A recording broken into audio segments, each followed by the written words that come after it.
Have you ever felt ignored or disrespected by your children, and it left you wondering, where did I go wrong? How many of us, in those moments, have felt a surge of anger bubbling up inside?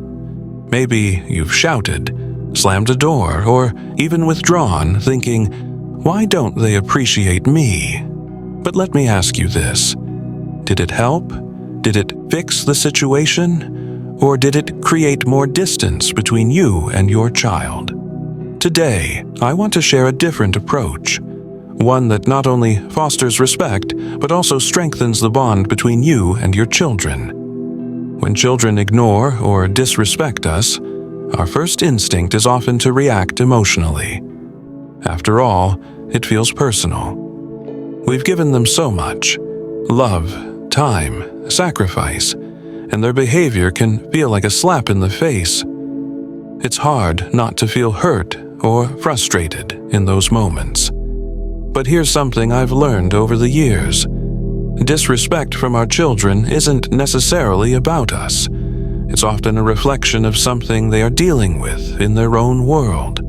They might be stressed about school or friendships, struggling with emotions they can't yet understand, or just trying to assert their independence in ways that aren't always respectful. As parents, our job isn't just to react, but to pause and understand.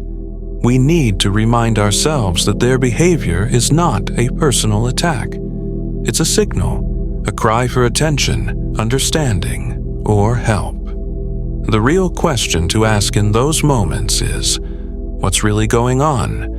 When we feel hurt or disrespected, it's easy to immediately lash out. We want to defend ourselves, to make sure our children understand that their behavior is unacceptable.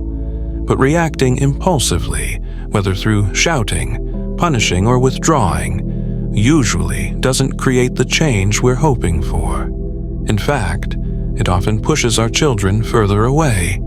So, instead of reacting in anger, I want to challenge you to take a pause.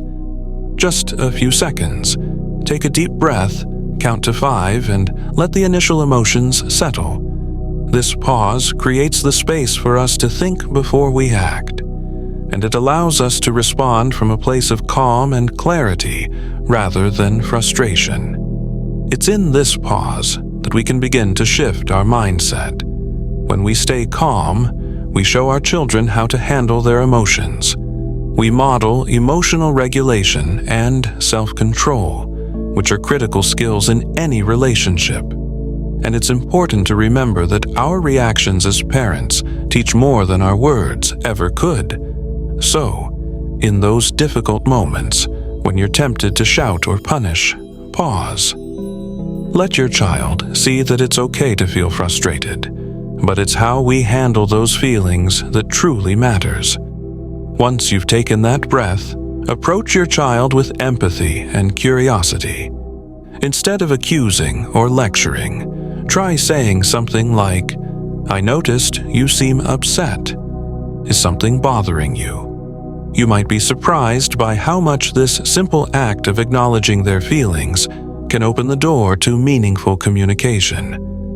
When we lead with empathy, we show our children that we care about what's happening in their world. We give them a safe space to share their frustrations or fears. But let me be clear. Empathy doesn't mean we excuse disrespectful behavior. It's important to set clear expectations and boundaries with kindness. For instance, when your child speaks disrespectfully or ignores you, calmly and firmly explain that while you understand they might be upset, disrespectful behavior is not acceptable. You could say something like, "I understand you might be angry, but I need you to speak to me respectfully. We can talk about this when you're ready to calm down."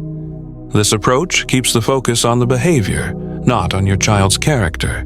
It teaches them that there are consequences to disrespect, but it doesn't shame them. Setting boundaries doesn't have to involve yelling or punishment. It can be about calmly stating the expectations and providing a structure that allows for respectful communication. This is where the balance comes in. Discipline with love. It's not about being permissive, but it's also not about being punitive. It's about teaching your child how to interact with the world in a healthy and respectful way. But there's more to this than just responding calmly in the moment. One of the most powerful things you can do as a parent is to model the behavior you want to see in your child. Children are keen observers. They notice everything. They see how we treat them when we're frustrated, how we speak to others, how we manage our own conflicts. If we want our children to be respectful, we have to be respectful in our own actions. So, speak to them with kindness, even when you're upset.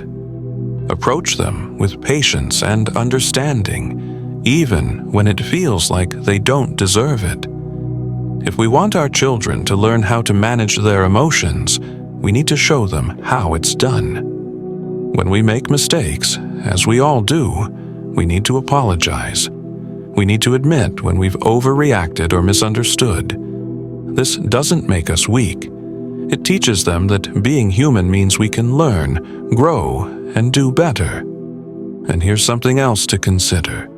Rebuilding the connection with your child is just as important as setting boundaries. Disrespect often comes from a place of distance, a lack of connection. When we're caught up in the busyness of life, we may unintentionally neglect the emotional bond with our children. But every moment of conflict is an opportunity to reconnect. Find ways to spend time with your child outside of these moments of tension.